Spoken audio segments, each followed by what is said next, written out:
नमस्कार दोस्तों, मैं शिवमोहन सोलंकी अपने YouTube channel law testing plus में आपका स्वागत करता हूं। आज का विषय दहेज से संबंधित है, यानी कि डाउरी प्रोविशन एक्ट 1961 से संबंधित है। इस एक्ट को 1961 में पारित किया गया था। इसका एक्ट नंबर 28 है। दहेज लेना और देना दोनों ही अपराध है, परंतु हमारा समाज दहेज और गिफ्ट दोनों के अंतर्द्वंद में फंसा रहा। इस वजह से वो लोग तय नहीं कर पाए कि क्या दहेज है, क्या गिफ्ट है। कहने का तात्पर्य यह है कि दहेज को दहेज तभी माना गया जबकि वो लड़की पक्ष को या फिर लड़के पक्ष को कि यानी कि किसी भी पक्ष को अगर ज़बरदस्ती दहेज लेने के लिए बाध्य किया गया, गिफ्ट देने के लिए बाध्य किया गया at the time of marriage या फिर मैरिज सेरेमनी के लिए, तो उसे ही दहेज माना गया। जैसा कि इस एक्ट की मंशा भी यही कहती है। तो आइए इस एक्ट समझने का प्रयास करते हैं कि इस एक्ट में आखिर क्या लिखा है और क्या इस एक्ट के मर्म है। दहेज को लेना या देना प्रतिष्ठित करना इस अधिनियम का उद्देश्य है। भारतीय गणराज्य के 12वें वर्ष में संसद के द्वारा इसको अधिनियम को पारित किया गया था। अब इस एक्ट में टोटल 10 सेक्शन हैं। इन 10 सेक्शनों के माध्यम से डाउरी को रोकने का प्रयास किया गया। तो आइए इस एक एक सेक्शन को समझने का प्रयास करते हैं कि आखिर ये क्या कहते हैं। An act to prohibit the giving और taking of dowry be it enacted by Parliament in the 12th year of the Republic of India as follows. Short title, extent and commencement. This act may be called the Dowry Prohibition Act 1961. इसकी class 2 है। It extends to whole of India except the state of Jammu and Kashmir. इसका तीसरा class सब class है। It shall come into force or such date as the central government may by notification in the official gazette appoint. Her act की तरह इस act का भी जो पहला सेक्शन है short title, extend and commencement है। शॉर्ट टाइटल का मतलब कि इस एक्ट का नाम क्या है। एक्सटेंड का मतलब कि इसका विस्तार कहाँ तक है। कमेंसमेंट का मतलब कि इसको किस दिन इन्फोर्स किया गया। तो शॉर्ट टाइटल का मतलब यानी कि इसका नाम क्या है, the dowry prohibition act 1961। Extend क्या है, extend the whole of India as of the state of Jammu Kashmir act. जब तक जम्मू कश्मीर को विशेष राज्य का दर्जा मिला था वहाँ पर ये एक्ट लागू नहीं था, परंतु वर्तमान में जम्मू कश्मीर से विशेष राज्य का दर्जा हटा दिया गया है, इसलिए ये एक्ट वहाँ भी लागू है। डेट ऑफ इन्फोर्समेंट 1 जुलाई 1961। अब इसकी अगले सेक्शन की ओर चलते हैं। अगला सेक्शन इसकी डेफिनेशन की बात करता है। डाउरी की डेफिनेशन क्या होगी। इन दिस एक्ट यानी इस एक्ट में डाउरी मीन्स एनी प्रॉपर्टी और वैल्यूएबल सिक्योरिटी गिवन और agreed to the given either directly और इनडायरेक्टली। डाउरी का मतलब क्या है। डाउरी का मतलब यह है कि दहेज में कोई ऐसी संपत्ति या मूल्यवान संपत्ति, यानी कोई भी संपत्ति हो सकती है या फिर मूल्यवान संपत्ति हो सकती है। कौन सी संपत्ति, जो विवाह के समय या उसके पूर्व या पश्चात किसी भी समय विवाह के एक पक्षकार के द्वारा दूसरे पक्षकार को या विवाह के किसी भी पक्षकार के माता पिता द्वारा किसी अन्य व्यक्ति के द्वारा विवाह के किसी भी पक्षकार को या किसी अन्य व्यक्ति को। तो यहाँ पर जो डावरी लेने की देने की बात कही गई है वो ये कही गई है कि पहले तो ये बताया गया है कि डावरी में संपत्ति क्या होगी। संपत्ति में सबसे पहले कह दिया गया है कि एनी प्रॉपर्टी, यानी कोई भी प्रॉपर्टी हो सकती है। उसके बाद उन्होंने कहा वैल्यूएबल सिक्योरिटी। वैल्यूएबल सिक्योरिटी का वही मतलब है जो हमारे भारतीय दंड संहिता 1860 के सेक्शन 30 में भी वेरिएबल सिक्योरिटी के बारे में कहा गया है। क्या कहा गया वेरिएबल सिक्योरिटी के बारे में सेक्शन 30 में? आइए इसको समझने का प्रयास करते हैं।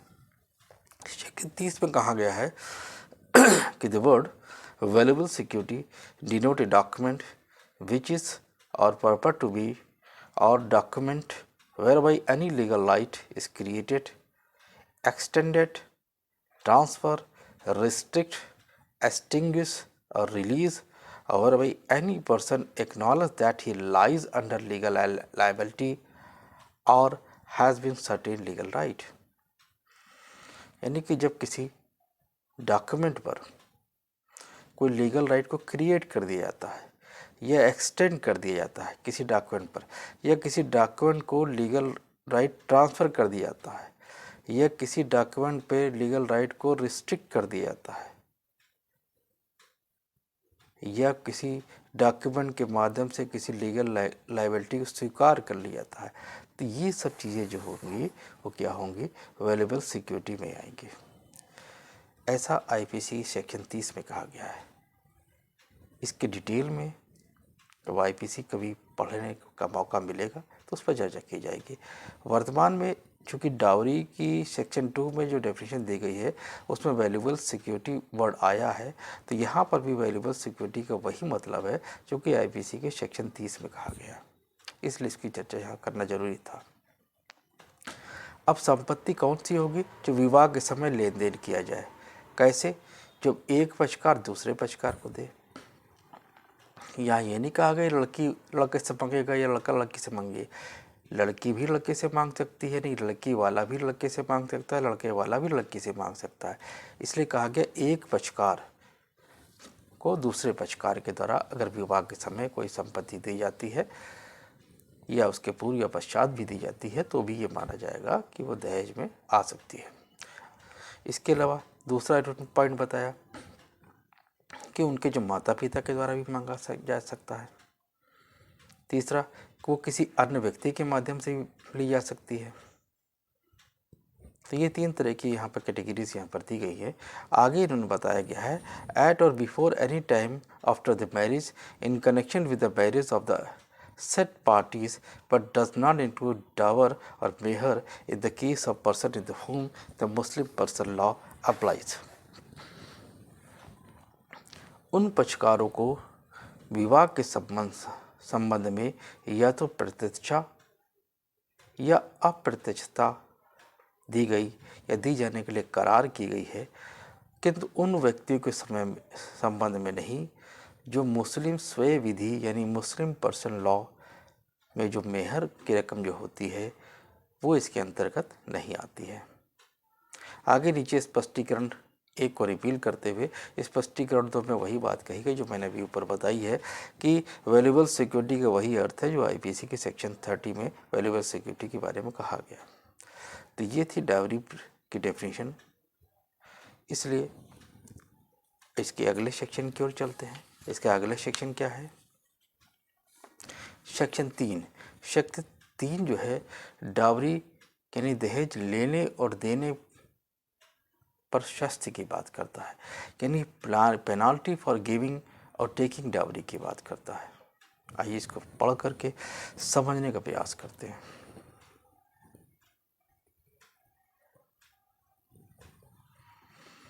If any person after the commencement of this act gives or takes or abates the giving or taking dowry, he shall be punishable with imprisonment for a term which shall be not less than 5 years and with fine, and shall not be less than 15,000 rupees or the amount of the value of the such dowry whichever is more। यहाँ पर यह बताया गया है कि कोई भी व्यक्ति जो इस अधिनियम के प्रारंभ होने के पश्चात अगर दहेज लेगा या दहेज देगा, दहेज लेना या देना या लेने या देने का दुष्प्रेरण करेगा, तो वह कारावास से जिसकी अवधि 5 साल की हो सकती है से कम नहीं होगी और जुर्माने से जो कि 15,000 से कम नहीं होगा, और ऐसी दहेज की रकम के मूल के बराबर या जो भी अधिक हो। से दंडनीय होगा, ऐसा इसमें बताया गया रकम। क्या सज़ा है? 5 साल की सज़ा है या फिर जुर्माना है, और ये जुर्माने की रकम दहेज की रकम के बराबर हो सकती है। इसमें जो भी रकम ज़्यादा होगी वही जुर्माने की रकम दी जाएगी। अब इसका नीचे प्रोविज़न दिया गया है, प्रोवाइडेड दैट द कोर्ट में for adequate and special reason to be recorded to be the judgment imposes a sentence of imprisonment for a term of less than 5 years। यहाँ ये बताया गया है, परंतु न्यायालय विशेष और पर्याप्त कारण से 5 साल के कम की सजा भी दे सकती है। अब इसके अगले क्लास में बताया गया है, nothing in subsection 1 shall apply or in relation to a person which are given at the time of marriage in the bride without any demand having been made in that behalf। पर ऐसी भेंटों को जो वधू के विवाह के समय उस निमित्त कोई मांग किए बिना दी जाती है, उसके संबंध में लागू नहीं होगी। यानी कि at the time of marriage अगर कोई व्यक्ति नवविवाहित जोड़े के लिए कोई भेंट दे रहा है तो वो भेंटें जो होंगी वो इसमें लागू नहीं होंगी, वो डाउरी में नहीं आएंगे। क्यों नहीं आएंगे? क्योंकि वो नव दंपति को अपने नव जीवन की शुरुआत के लिए भेंट स्वरूप दी जा रही हैं। दहेज में वो आएगी जो कि जबरिया उसको मांगा जाता है, दबा करके मांगा जाता है। Provided that such person are entered in a list mentioned in accordance with the rules made under this act, b present which are given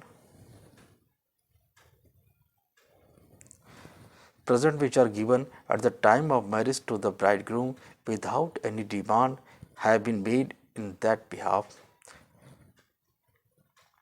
परंतु ऐसी भेंटें इस अधिनियम के अधीन बनाए गए नियमों के अनुसार रखी गई सूची में दर्ज की जाएंगी। ऐसी भेंटें जो वर को विवाह के समय दी जाती हैं उसके संबंध में यह लागू नहीं होंगी, परंतु यदि भेंटें इस अधिनियम के बनाए गए नियमों के अनुसार रखी गई सूची में दर्ज की जाएं।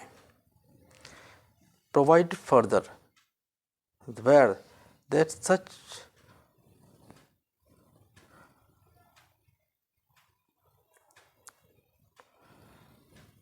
provide further where the such presents are made by on behalf of the bride or any person related to the bride. Such presents are of customary nature and the value thereof is not excessive having regard the financial status of the person by whom or on whose behalf such presents are given। परंतु यहाँ ऐसी भेंटें जो वधू द्वारा या उसकी ओर से वधू के जो नातेदार हैं दी जाती है, और ऐसी भेंटें रूढ़िगत प्रकृति की हैं और उनका मूल ऐसे व्यक्ति की वित्तीय परिस्थिति को ध्यान में रखते हुए जिसके द्वारा उसको ऐसी भेंटें दी गई हैं अधिक नहीं हैं, तो उन पर ये एक्ट लागू नहीं होगा। कौन सी भेंटें? जो कस्टमरी नेचर की हैं, जैसे विवाह के समय लड़की को मंगलसूत्र लड़के की तरफ से दिया जाता है, तो ये कस्टमरी है, इन पर ये नहीं लागू होंगे। या फिर अगर लड़की की परिस्थिति 10 लाख की है, लड़की की हैसियत 10 लाख की है लड़की के परिवार की, और वो 10 लाख के अंदर 2-3 लाख तक की कोई अगर गिफ्ट दे रहा है तो वहाँ पर भी ये लागू नहीं होंगे। लेकिन अगर वो 10 लाख की इसकी हैसियत है और 7-8 लाख तक की गिफ्ट दे रहा है या फिर 10 लाख से ऊपर गिफ्ट दे रहा है, तो वो उसकी वित्तीय हैसियत से अधिक है, तो ये मान लिया जाएगा कि उसको दबाव में लेकर के उसको उससे जो है मैरिज के नाम पर वसूली की जा रही है। तो ऐसी भेंटें जो होंगी ऐसे वो इस एक्ट से कवर्ड होगी। आइए सेक्शन 4 की ओर चलते हैं। सेक्शन 4 सीधे से डिमांड की बात कर देता है कि पेनाल्टी फॉर डिमांडिंग डाउरी की बात है। If any person demand directly और indirectly from the parents or other relative or guardian of a bride or bridegroom, as the case may be, any dowry, he shall be punishable for imprisonment for a term shall not be less than 6 months, but which may extend to 2 years, and with fine which may extend to 10,000 rupees, provided that the court may, for adequate and special reason to be mentioned, the judgment impose a sentence of imprisonment for a term of less than 6 months. क्या बताया गया है? इसमें ये बताया गया है कि कोई भी व्यक्ति जो वधू या वर के माता पिता या उनके नातेदार या संरक्षक से ऐसे दहेज की प्रत्यक्ष या अप्रत्यक्ष रूप से मांग करेगा तो ऐसे कारावास से जिसकी अवधि 6 महीने से कम नहीं होगी किंतु वह 2 वर्ष तक हो सकती है और जुर्माना 10,000 तक हो सकता है, परंतु न्यायालय विशेष कारणों से 6 महीने से कम का भी कारावास दे सकता है। तो ये सेक्शन 4 डिमांड की बात करता है कि पेनाल्टी फॉर डिमांडिंग मनी की बात हो रहा है। अब इसके अगले सेक्शन की ओर चलते हैं। अगला section 4A ban on advertisement की बात करता है। If any person offers through an advertisement in any newspaper, periodical, journal, or through any other media, any share his property or any money or both as a share in his business or other interest as consideration for the marriage his son or daughter or any other relative। यहाँ पर विवाह के लिए विज्ञापन पर भी पाबंदी लगाई गई है।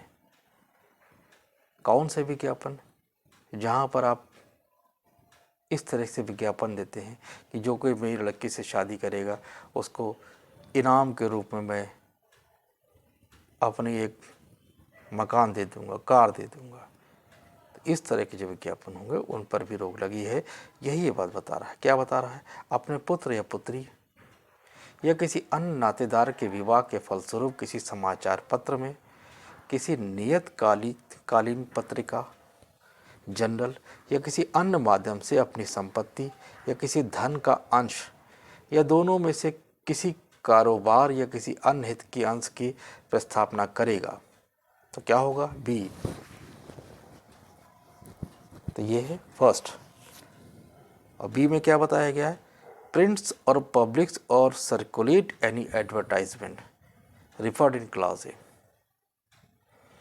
यानी कि जब इस तरह की आपने प्रस्थापना की, ऑफ़र बनाया और उस ऑफ़र को यदि आप उसको विज्ञापन कर देंगे यानी प्रिंट कर देंगे, पब्लिश कर देंगे, सर्कुलेट कर देंगे, तो उस स्थिति में क्या होगा? He shall be punishable with imprisonment for the term shall not be less than 6 months but which may extend to 5 years और with fine which may extend to 15,000 rupees provided the court may for adequate and special reason to be recorded in the judgment impose a sentence of imprisonment for a term of less than 6 months। वह कारावास है जिसकी अवधि 6 महीने से कम नहीं होगी किंतु 5 वर्ष तक हो सकती है, या जुर्माने से जो कि 15,000 तक हो सकती है दंडनीय होगा, परंतु न्यायालय ऐसे पर्याप्त और विशेष कारणों से जो लेखबद्ध किए जा सकते हैं 6 महीने से कम की सजा दे सकता है। तो ये इसके पेनाल्टी सेक्शन थे। अब इस सेक्शन 5 की ओर चलते हैं। सेक्शन 5 ये बताता है कि एग्रीमेंट फॉर गिविंग और taking dowry to be void, यानी दहेज को लेने के लिए यदि कोई आप कॉन्ट्रैक्ट बनाते हैं तो वो वाइड होगा। सेक्शन 5 ये कहता है। इसके अगले सेक्शन की ओर चलने से पहले मैं आपसे सिर्फ ये कहना चाहता हूँ, यदि आपको मेरा चैनल समझ में आता है तो कृपया इसे लाइक करें, सब्सक्राइब करें, शेयर करें। डाउरी प्रोविजन एक्ट के अन्य सेक्शन की ओर मैं अपने अगले लेक्चर की ओर चलूँगा। तब तक के लिए जय हिंद, जय भारत।